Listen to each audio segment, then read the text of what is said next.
What is the most used man-made material on Earth? You guessed right, it's concrete. Look around. It's everywhere. Sidewalks, driveways, foundations, floors you stand on, and even entire buildings are made out of concrete. So why don't we discuss it more? In each episode of Concrete Logic, we will explore one concrete-related topic with the help from industry professionals that are shaping the future of the trade. We'll talk with suppliers, contractors, architects, engineers, specialists, and even some proponents of competing materials about their views of concrete and their vision of its future.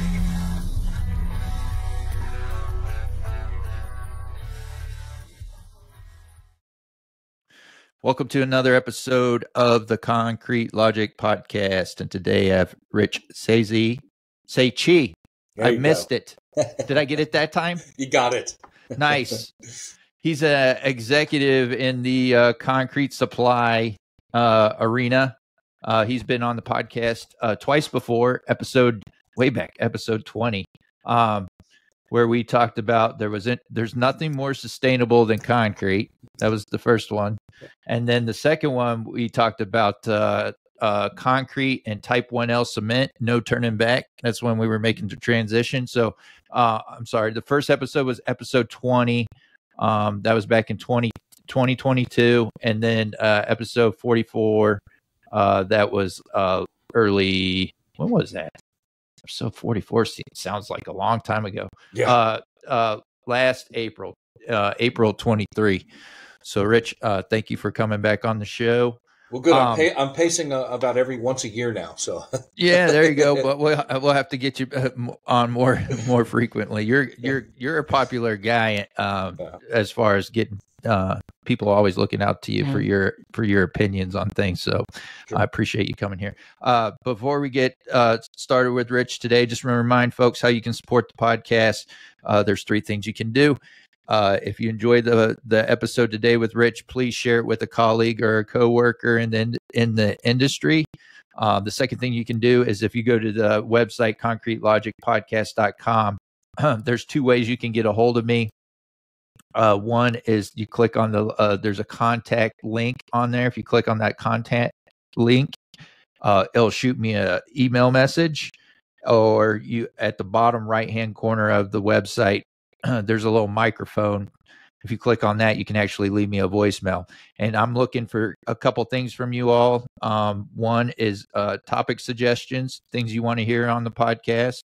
And another is guest suggestions. So Rich was a suggestion from someone originally way back when. I think actually Rich's story is unique because someone heard him speak at the World of Concrete and told me, hey, you need to get this guy on your podcast. He's a great speaker. And then the last thing is on the same homepage is on the upper hand right hand corner, there's a donate button. You click on the donate button and you can give any amount, and any amount is truly appreciated. And then if you donate, you will be listed on the next episode that's released. You'll be listed as a producer of the show. So you're showing that you're contributing to the show, you enjoy the show, all that good stuff. So that is it. That's my little spiel. If I said that right, Dr. Belkowitz will correct me on that. Anyhow, Rich, thank you for coming back on. Rich is for folks that maybe haven't heard you speak before at World of Concrete or ACI conventions or anything. Can you just give a background? You were talking about you're on some committees with ASTM. Sure. Real quick. You bet, Seth. And again, thank you so much. It's always an honor to come speak to you on this podcast. With the amount of people that you reach with this podcast, truly a privilege to be able to ask for my opinion, be able to speak. So again, thank you very much, Seth, to you and the podcast for having me on. In terms of just quick backgrounds and kind of things we might be talking about today, we're talking about ASTM. So I'm currently the C09 chair. 09 is the standard subcommittee that controls concrete and aggregate specifications, testing methods, those kind of things. And just a little tidbit that'll win you a bar bet. the number one most used ASTM document in the world is ASTM C94, which is the standard specification for ready-mix concrete. And again, it should come as no shock to anybody, concrete being the second most consumed product in the world. The standard that governs it probably should be the most popular, and it truly is. And then the other thing I was just sharing with you was I got a very humbling and great news from ASTM is that they'd like me to consider being put on their international board of directors starting in January, which truly is another honor and privilege to serve in that capacity. So the other members there will probably like it, but probably won't like it. But it's a collection of the nerd Illuminati when it comes to concrete and aggregates, and it's an honor and privilege to be part of it. So, yeah, congratulations. Thanks. So, Rich, wanted to bring you on the show because, again, someone that listens to the shows wanted to hear your opinion on the change for the batch time from 90 minutes to 120 minutes.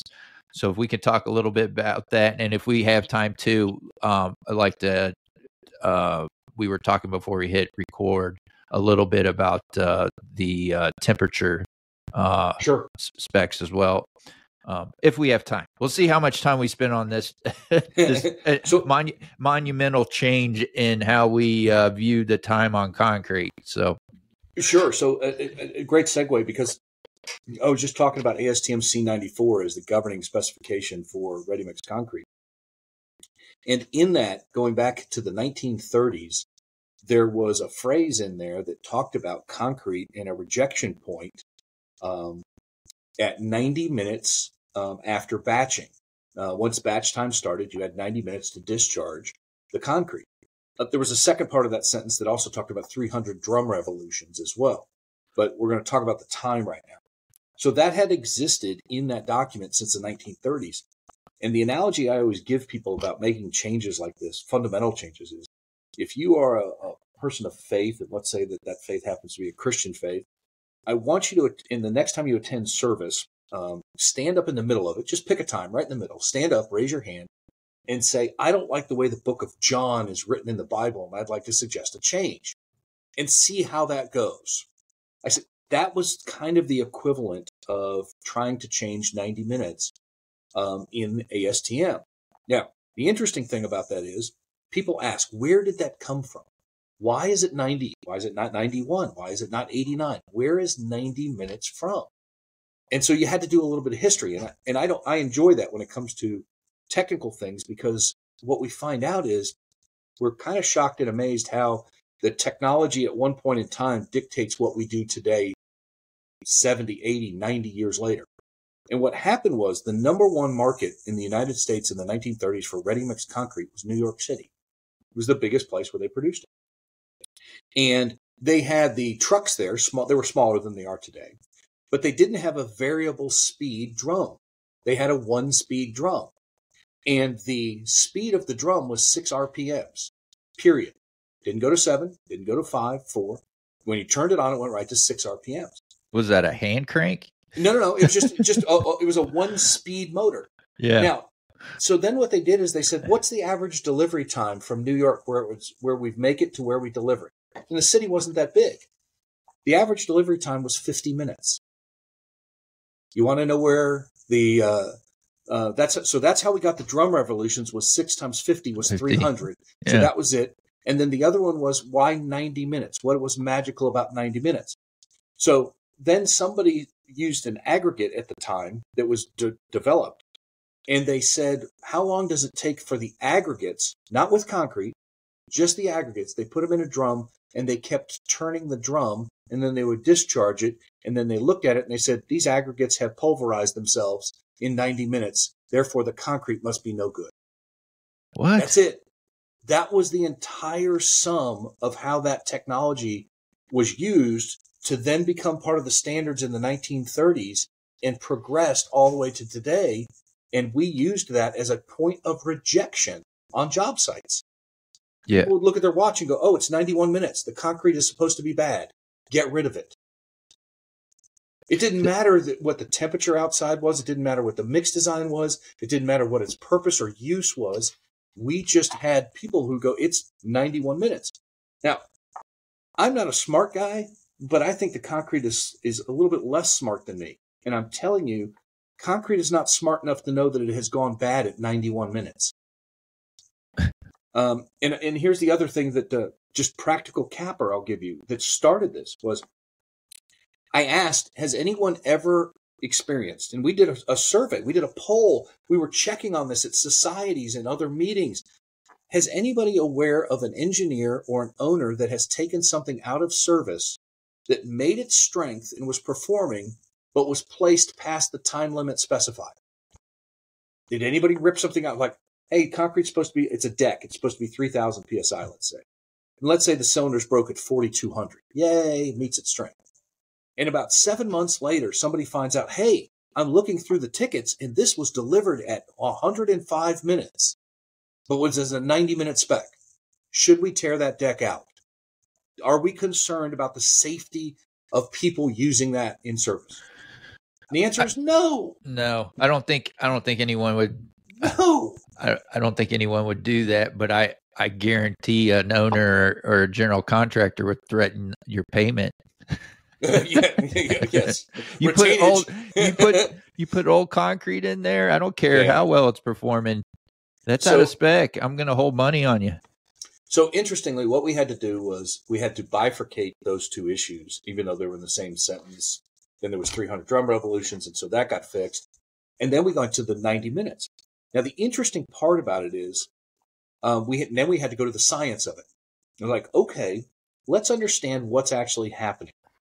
And somebody brings up things like, well, they didn't have retarders then. You know, the retarders and admixtures in the 30s were actual fluids from a livestock. Yeah. Were commonly used. Now we have tremendous chemistry. We have polymers. We have polycarboxylates. We have all of these things that can change the properties of concrete. But the 90-minute limitation didn't recognize any of that. And then the other thing, too, was we asked scientific community, the nerd elite. We said, can you actually develop a data set big enough to justify 90 minutes should exist? How many tests would you have to run under how many different conditions would you have to go, yes, it should be 90 minutes? Well, why not 88? Why not 95? So this is almost unexplainable from a data standpoint. Now, you can give me an anecdotal example you have. For every anecdotal example, you're like, oh, that concrete was no good at 100 minutes. Okay, I'll accept your anecdotal example. If you'll accept mine that, hey, I had concrete that I placed at 200 minutes and it was just fine. Mm. And so we actually did some tests about, we did these tests and my guys hated me. Oh, God, Seth, they hated me. We took a ready mix truck and we batched 10 yards. And then we discharged it at 45 minutes, at 50, at 60, at 70, 80, 90, 100, 110, 120. And we kept going. And we measured slump and we measured all of the properties. And then we took cylinders. And the problem was these guys were making cylinders so fast because they every 10 minutes we were making another cylinder set. And when I say cylinder set, I wasn't talking 3. We made 20. Ugh. Because somebody would go, well, 3's not enough. Well, we had enough data. So we produced this data set. And then it was like, somebody tell me why this data set is wrong. Produce the contrary. And so that's one of the things that kind of started this. So now, I'll come back and fill in a little bit. Fast forward to, well, what does the document say today? What does it truly say? And Seth, when you introduced the concept, the topic originally, you were like 90 minutes. There is still a time limit in the ASTM C94. And let's just take, for example, you and I here. You're a contractor, I'm a producer. And what happens in the spec is it says, you, Seth, get to specify what the time limit is. And you can pick anything you want. You could pick 45 minutes. You could pick 2 hours. I, as the supplier to that, get to bid that appropriately, just like any other thing you specify to me. Mm-hmm. It's no different than you, Seth, if you said to me, hey, Rich, I want you to put in 2 pounds of ground up unicorn for every yard of concrete. Okay, Seth, my answer is going to be sure. Let me quote that for you. And that quote may or may not be acceptable for you. If you say, hey, Rich, I'm going to hold you to a 45-minute 45-minute time limit to discharge. Okay, Seth, let me quote that for you. And you may or may not accept that quote. Now, the other part of that, the specification is, Seth, you may say to me and say, Rich, I don't know what time limit to specify on that. And I could say, you know what, Seth? Okay, I understand that. I will specify that. It's a closed loop spec. If you don't pick it, I get to pick it. And that is so that, hey, when it shows up on the job site, I'll give you an example. This may happen. I show up on a job site and a contractor's not ready, or they decide we're going to discharge that concrete 10 yards via 1-quart buckets. Right? And all of a sudden that truck is out there for 4 hours. Gee, never heard of that before. 4 hours it's out there, and all of a sudden at the end of that truck, they're like, man, this concrete's no good. But you didn't have a time limit. So the time limit also protects both the owner, the producer, and the contractor by this closed loop system. But it allows for a purchaser. And this is the interesting distinction that always has to get made with specifications and standards. I, as a producer, have an obligation to one person only as part of this process. It is the purchaser, which is what that document exists for. A lot of people think, hey, you've got to answer to the engineer. You've got to answer to the owner. You've got to answer to the specifier. Truth of the matter is that completely incorrect. I have one responsibility only. It's to the person who purchases concrete from me. And you as a contractor know that. And if you're buying concrete, you don't want to hear from anybody else. You want to hear from who you're paying, who you're contracting to, which is me. So that's always the other interesting part about this, is that the responsibility exists between the two people that are engaged in that contract. And that is me as a producer, and two, that is you as the purchaser, which is clearly stated in that document. And so that's the other part about why that specification needed to be changed. It gets to the root or the core of the relationship. I can quote you based on the specification you give me.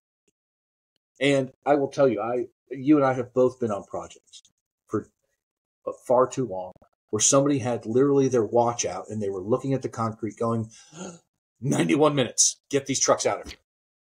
Meanwhile, you're like, I'm at 250 yards. I've got a 350-yard pour. You're going to reject these next 4 trucks.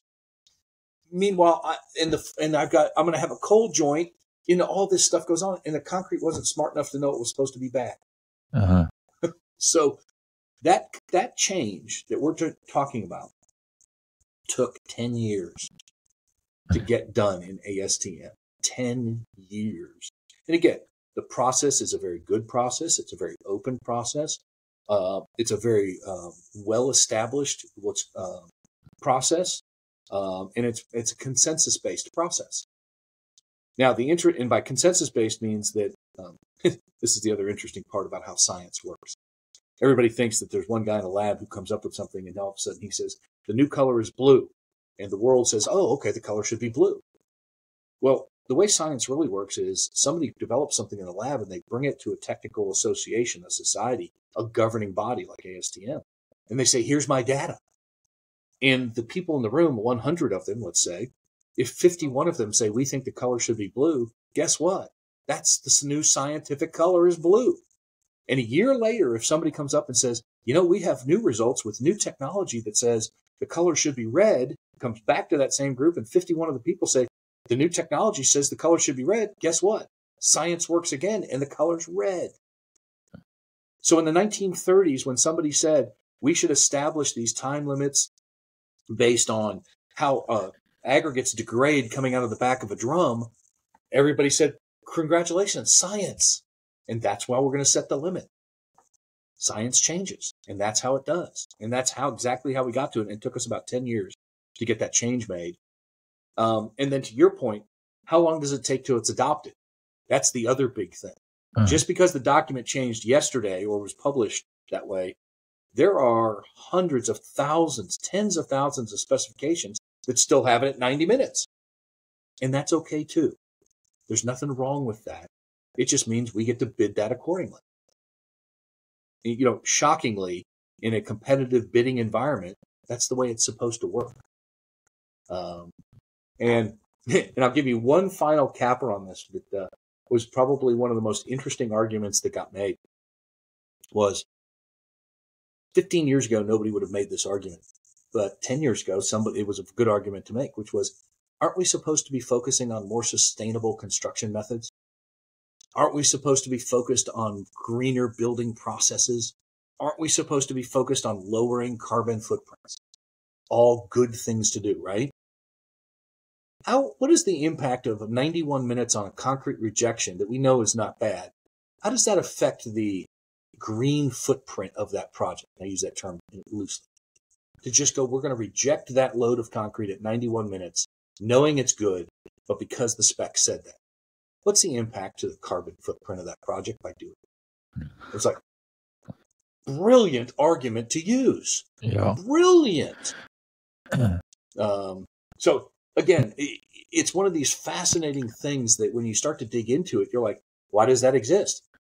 Good Lord, not only do we not understand why it exists, but if we do find out, we're like, it has nothing to do with how we build things today. And one of the more interesting part was the people who opposed this, who said, we have to have this. We have to have a time limit. 90 minutes has to exist. Okay, pick 90 minutes. You can still do it if you want. Seth, if you're a contractor who's been doing this 30 years, and you say to me, son, I've done this for 35 years, and I've done more than read a few books, and I know that 90 minutes is supposed to be there. Okay, then yes, you old man Seth, I'm going to get off your lawn, and you can pick 90 minutes. Mm-hmm. Right? There's nothing that prevents you from doing that. And I get to quote it accordingly. Right. So does the ASTM C94, the newest edition, does it say 120 minutes, or is it open? It's open-ended. Like it is open-ended. Okay. You could pick 400 minutes if you would like. And I could bid that accordingly. I could tell you, Seth, I can't do that. Or I can do that, but here's how I'm going to have to quote it. Okay. Yeah, there's no minimum. There's no maximum. Okay. Yeah. For some reason, I thought I saw someone post on LinkedIn that it was 120 minutes now. And I think I might have been guilty of sending it out to everybody who said, hey, look at this. So it's up to, so is there any, like, I guess in your we'll call it experiment where you had your guys do the every 10 minutes batching. What did you find? What was your discovery? So if somebody asked me now at that mix design, under the conditions we tested it, so this would have been out of North Texas. This would have been, and what we tried to pick was a mild temperature month. From mild for us is anywhere between 75 and about 85 degrees ambient temperature. We did this at 10 in the morning. So under those conditions with that mix design and those materials, what we found out was, the material does begin to perform less than designed at a certain time period. For us, that was approaching 300 plus minutes. Oh, wow. Now, but here's the other thing. Most people forget. They're like, well, I would never let concrete be out there for 300 minutes. As a producer, neither would I, but it's not for the reason you think.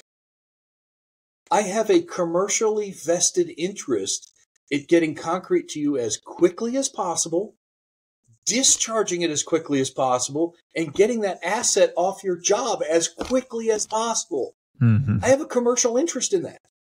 Yep. Just because I can do it for past a certain time period doesn't mean I have a disincentive financially to keep it there longer unless I've quoted you appropriately. Now, again, if you tell me, hey, Rich, I've got this job. We're going to be wheelbarrowing the concrete. Okay, understand. Maybe there's a condition that says that. And we have one wheelbarrow and we have two people, and they have to take the wheelbarrow 100 yards to discharge it out of the back of the truck. Okay, Seth, I'm going to tell you that truck may need to be there for about 4 hours. Yep. So let's do what we need to do with our technology and our admixtures and the mix design to make that happen for you. Excuse me. I would quote that accordingly. Yeah. Right? To account for that time.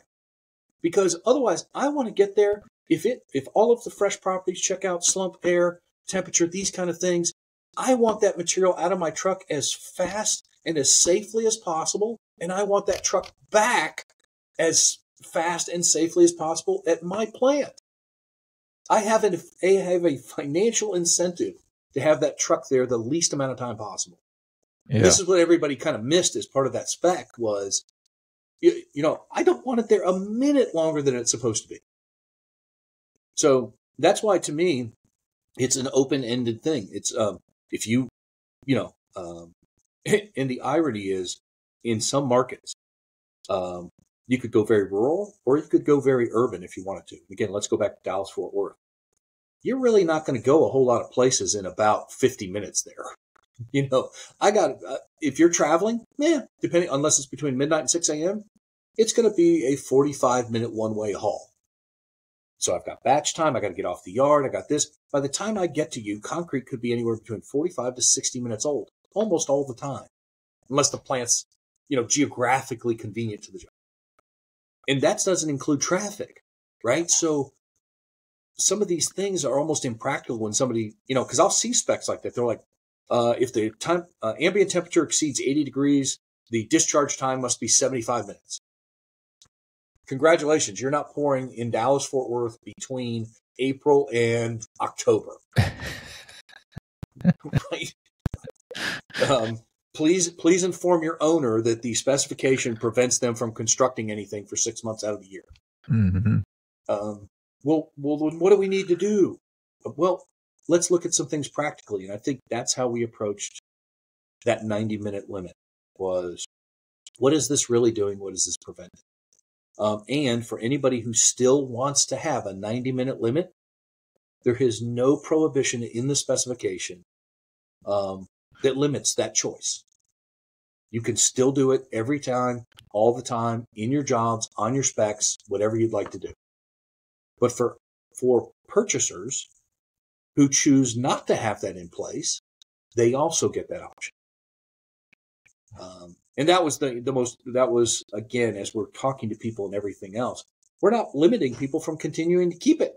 In fact, there's a footnote in there that says this historically had been 90 minutes, for a variety of reasons. And there's nothing that prevents you from continuing to pick it. And for those people that want to do that, they can. And I can quote it accordingly. Yeah. And I think that was the other part was there were no other options, really. So anyway, that is literally changing a sentence in the book of John. It just was so dramatic because it had been there for 90 years.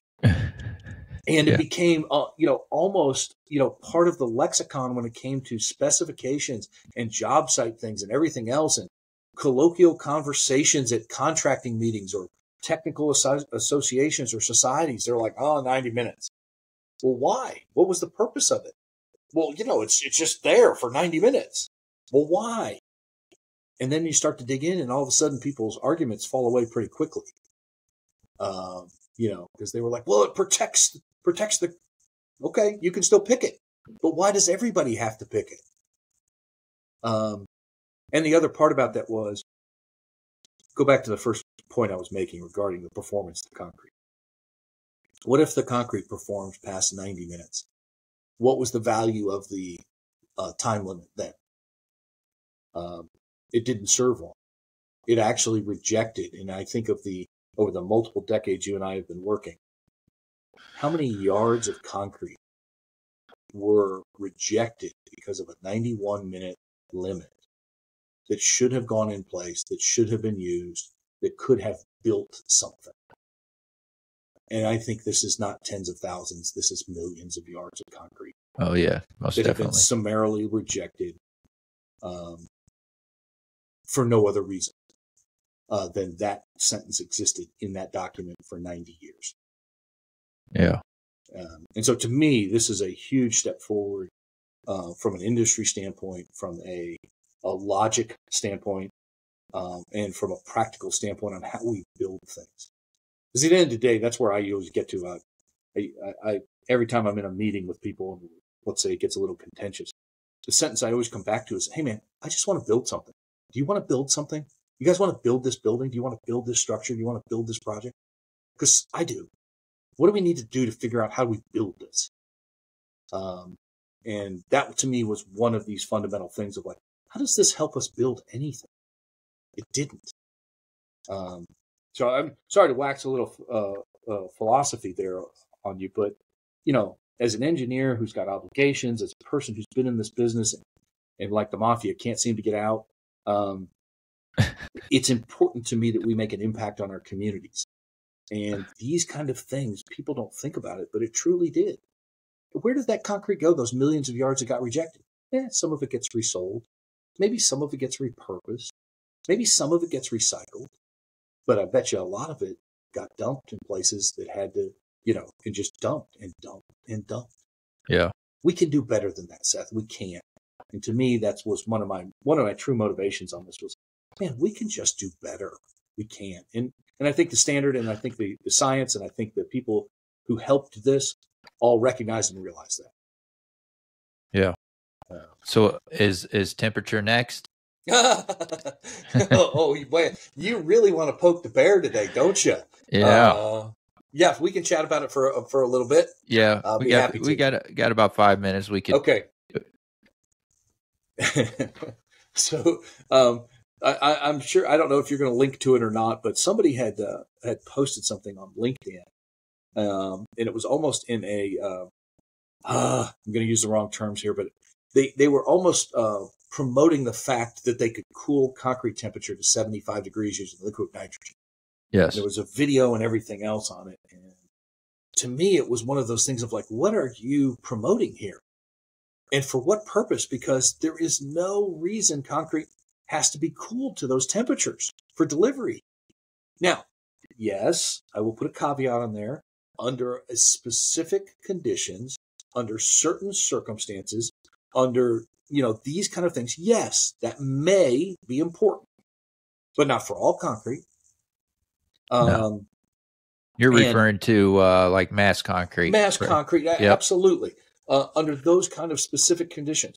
But if I'm doing a pavement on a roadway, on a bridge deck, do I need to be at 80 degrees and 85 degree temperature?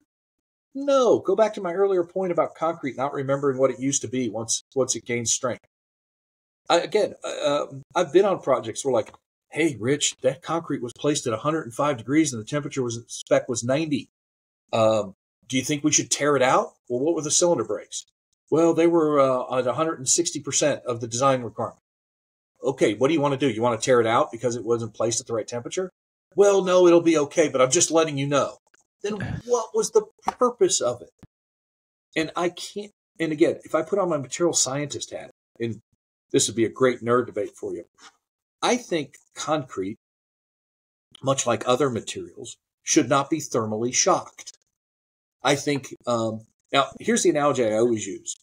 Have you ever looked at an ice cube that you could see through? And it was almost like a glass cube, and it was ice. And it was just perfect. You could see through it. The reason ice gets that way, that looks like almost glass, is because it is cooled at a very slow rate. The crystals are allowed to grow to their maximum potential, and it is a very constant rate, and it is not shocked. Now, have you ever seen that same ice cube that has cracks in it? And all of a sudden it went from, say, room temperature to freezing temperature very, very rapidly. It gets shocked. The crystals grow poorly. There's flaws in them, right? The same thing I believe is true in concrete. I want it to go through the least amount of temperature gradient as possible. In fact, I think concrete delivered at 100 degrees that reaches a temperature of, say, 140 is a good thing versus delivering concrete at 80 degrees, and it's still going to get to 140 because of its mixed design and all these other things. So now it's moved through a temperature gradient double that of the other in the same time period. From a material science standpoint, that's worse. But yet we cling to this thing that temperature is a control. Because, well, if you don't control the temperature, guess what's going to happen, Seth? The concrete is going to lose its slump. it's going to lose slump life because the temperature is too high. And if you lose slump, you're going to have to add water. If you add water, you're going to get to low strength. If I do that math right, that's 3 different assumptions. Yeah. So, and it says, so you want me to quote you liquid nitrogen based on 3 different assumptions that completely ignore the concept of mix optimization, admixture chemistry, and our ability, and what are the ambient conditions during that? Mm-hmm. I've had people say I have to have an 80-degree temperature spec in November when the ambient temperature is 55 degrees. So you want me to warm the concrete up? It's just this ludicrous nature of it. And somebody posted and was promoting that. And again, if you drive people to that where it was, I'll highlight one particular example here in the couple minutes we have left. Was the only time I see that is either A, because somebody has an outdated or antiquated spec, or 2, the owner of the project is dealing with public funds where costs aren't an issue. Because if I was building that myself with my own money, I sure as hell wouldn't be spending that kind of money on that thing. Uh-huh. But if you're dealing with public funds that are, largely unlimited, sure, let's use liquid nitrogen. Sure, let's use brand new hammers. Sure, let's replace concrete truck drums every 3rd truck. All ridiculous things to think about and consider. Well, what about all the cold water and hot water for seasonal concrete pours? Oh, what about that? I love doing that. I've got 2 I know you love doing it because you charge us for it. I've got 2 kids in college. I've got a lake house. I got to buy jet skis this summer, Seth. Please specify that more. Yeah. No, I mean, the first thing we do when we see that 90-degree requirement in the spec is write an RFI and say, can we do 95? So, and what I'll wind up doing, Seth, when you send that to me, is I send you a letter that says, look, I'll guarantee concrete temperature strength or performance requirements up to 105, 100 degrees, 95 degrees with the following conditions, right? Mm-hmm. Let me use a retarder. Let me use a polycarboxylate mid-range or super plasticizer. Let me do these things that allow us to go to those temperatures. Yeah.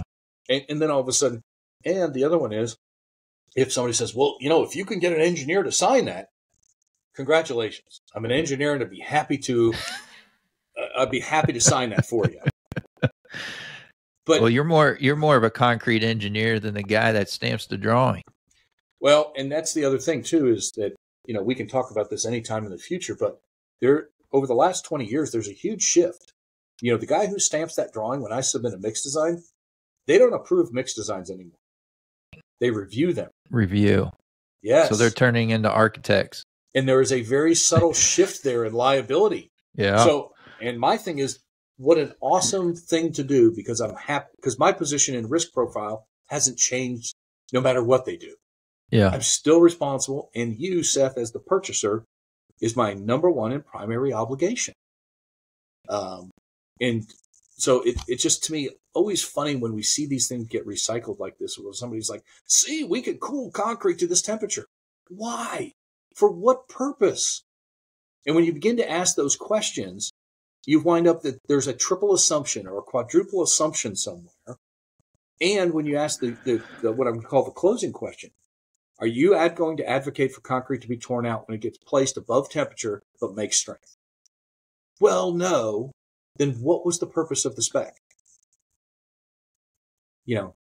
It's like I've been on jobs, very good jobs, where they say, look, contractor says, here's what the slump needs to be to go into the pump so it can be replaced because of their placing technique or whatever they're doing. Concrete goes, slump is above that. Purchaser, Seth, what do you want to do? You want to keep going, or you want to reject this truck? What do you want to do? Well, hey, pull a couple of cylinders just in case we got a problem. We can note it here, but let's keep this job going. Fantastic. Yeah. Let's build something, Seth. Let's go. Yeah. Oh, I think that's a perfect way to end today. Keep building. You betcha. All right, Rich. I love our conversations. We got to do it more frequently. I know you're in the middle of switching jobs. So when you get your feet underneath you, we'll get you back on, because I think we're nice teaser, Seth. Nice teaser. Yeah.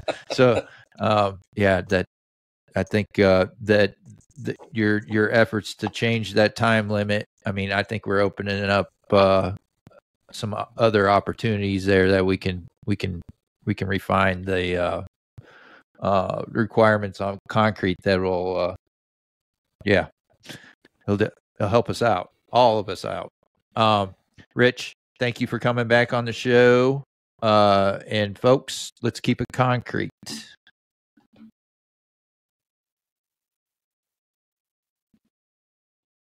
And that concludes another episode of the Concrete Logic Podcast. I hope you got some value out of that episode and learned a thing or two. If you did, visit our website, concretelogicpodcast.com. Click on the Show Support tab and learn how you could be listed as a producer of an episode. Again, that's concretelogicpodcast.com.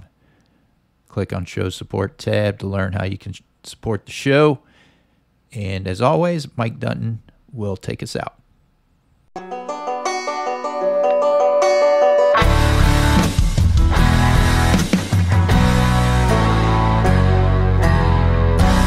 ring, that alarm always sings. Couple hours before the sun comes up. Open up the side, put some diesel in the lights, and wait till the trucks roll up. Yeah, this ain't how most folks live their lives. Dripping in sweat, working overtime. But while they're tying their ties for their 9 to 5s, we're out here changing these skylines with wood, iron, and mud. We work hard for $1, give thanks to the Lord above. Never make a man do something you can't prove. Hard work calls for a drink or two. Expect more, it's written in our blood. With wood, iron, and mud. From the swamps to the city, from the Lone Star heat to the woods of the Georgia pine. Good old boys and girls who ain't afraid of getting dirty for a clean time. And if you want to see the fire in a grown man's eyes beneath the hot summer sun, find the wild-eyed boys clocking days and nights, working hard to get that